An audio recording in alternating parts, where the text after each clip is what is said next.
Terça-feira, 4 de julho.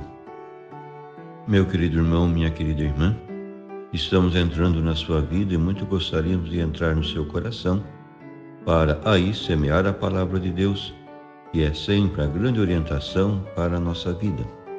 Nesta terça-feira da 13ª semana do tempo comum, a liturgia nos apresenta o Evangelho de São Mateus, capítulo 8, versículos de 23 a 27. Naquele tempo, Jesus entrou na barca e seus discípulos o acompanharam.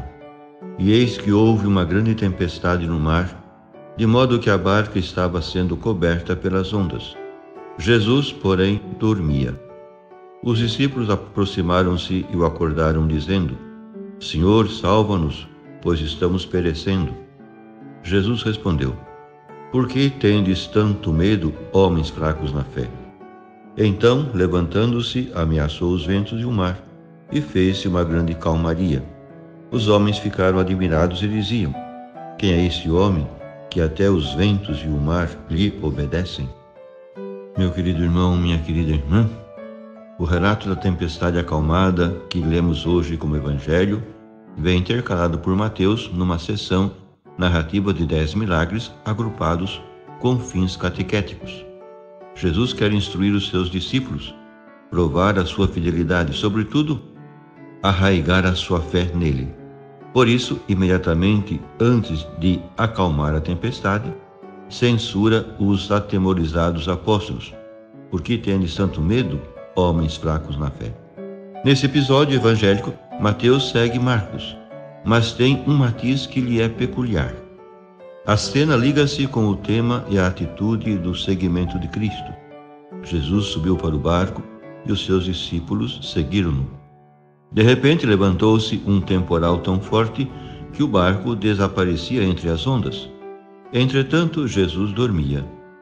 O pequeno mar da Galileia, ou lago de Tiberíades, está rodeado de colinas e submetido a repentinas tempestades causadas pelas fortes correntes de ar originadas pela diferença de temperatura entre a água e a terra.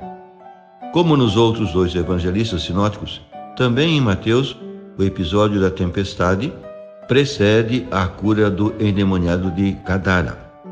A tradição sinótica uniu essas duas cenas por razões doutrinais: mostrar o poder divino de Jesus, que domina as forças do mal, tanto na natureza como no homem.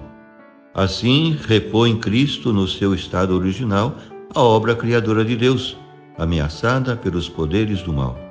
Por isso, no fim, dirão os discípulos uns aos outros: Quem é este homem, a quem até o vento e o mar obedecem? A resposta é óbvia: este homem é Deus. Aqui atinge o seu objetivo catequético o Evangelho de Mateus, orientado para a iniciação dos discípulos no seguimento de Cristo, cuja condição primeira é a fé nele.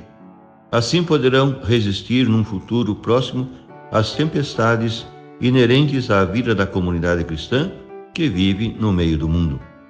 A súplica desesperada dos apóstolos perante o perigo do vento e das ondas, Senhor, salva-nos, pois estamos perecendo, demonstra indubitavelmente uma fé inicial no poder de Jesus, e de maneira mais patente que no relato paralelo de Marcos, em que os discípulos acordam Jesus dizendo-lhe: Mestre, não te importas que nos afundemos?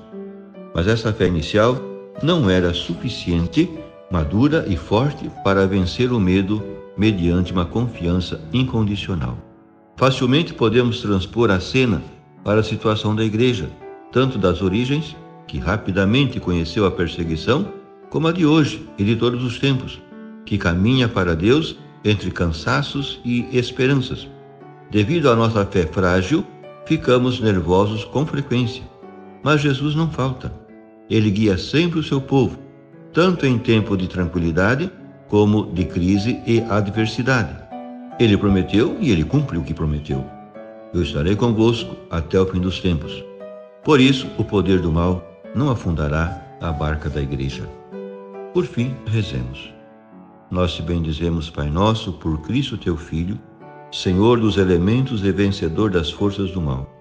Embora às vezes o esqueçamos, Ele vem conosco na difícil travessia do mar da vida.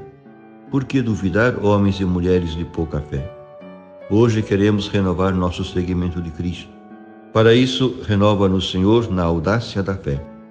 Faz que te descobramos, Deus adormecido e ausente, no meio dos projetos, aspirações e fracassos, cansaços e esperanças, frustrações e anseios dos nossos irmãos, os homens que sofrem e esperam. Amém. E a você, meu querido irmão, minha querida irmã, que me acompanhou neste encontro com a Palavra de Deus, desça sobre ti a bênção de Deus Todo-Poderoso, Pai e Filho e Espírito Santo. Amém.